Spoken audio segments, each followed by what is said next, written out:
Məsəl üçün, mən istəyirdim Fazil Mustafa hüquqşünaslı, git hüquqdan bir əsər yaz görüm, yaza bilirsən yoxsa yox. Gedib fəlsəfədən namizədli dissertasiyası eləyibdi. Gücün çatırdı, hüquqşünasın bazı təsiri odur da. Gəlmişsən tarixdən, Azərbaycan tarixini düşməndən də pis günə salmışsan. Heç düşmən deyil ki, İqrar Əliyev də Azərbaycan tarixini o cür düşmən mövqedə olmamışdı. Deməli, müəyyən mərkəzlər tərəfindən idarə olunur. Dediyiniz o ki, ay deputatdır, ay bir səviyyəli, ziyalıdır, heç nəyi də yoxdur. Onu orada hansısa komissiya sədr qoydum, və mətbuatda da yazdım, sosial şəbəkələrdə yazdım ki, yəni Azərbaycan kimliyinə qarşı, Azərbaycanın milli kimliyi, onun kitablarının hamısını oxumuşam mən. Öz də göndərdi, qabaq yaxşı münasibətlərimiz də vardı. Milli kimliklə bağlı bir kitabı da var. Nədir onun yazdıqlarının müsbət tərəfi? O mövzu ilə bağlı kim nə deyirsə hamısını toplayıbdır ora. Əziyyət çəkir. Hamısının kitablarını vərəqliyibdir. Türkiyədə çap olunan kitablardır, başqa xarici dillərdə, Azərbaycanda. Hamısını toplayıbdır bir yerə. Amma onun özünün bir dənə sözü yoxdur orada. Bir dənə əsaslandırılmış sözü yoxdur ki, ta ki sən Babəki qəbul eləmirsən, niyə qəbul eləmirsən?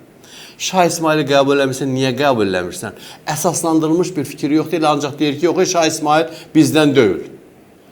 Nədir onun?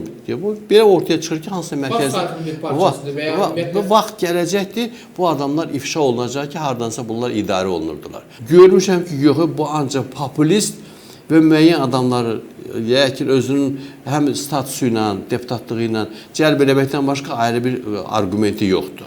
Sonra gələndən sonra ki, bu Babəklə bağlı, Şah İsmaillə bağlı, bir də Şiəliklə bağlı çox yazılar yazırdı. Mən onu bir iki dəfə xırda münasibətlər bildirdim, gördüm xeyri yoxdur.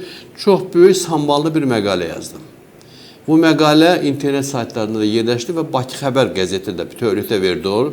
Bir orta səhifə başdan ayağa həsr olunmuş. Orada da hamısının yerini göstərməklə, yəni iqtibası ilə, yerisi ilə sübut elədim ki, Babək də budur, Şah İsmail də budur, Şiəlik də budur. Sən bunları bilərəkdən təhrif edirsən. Azərbaycan xalqına, tarixinə qarşı bu cür mənfi rol oynayırsan sən. Mən onun fikirlərinə qarşı onu demişəm, amma yenə də həmin o xətti bu adam davam elətdirir.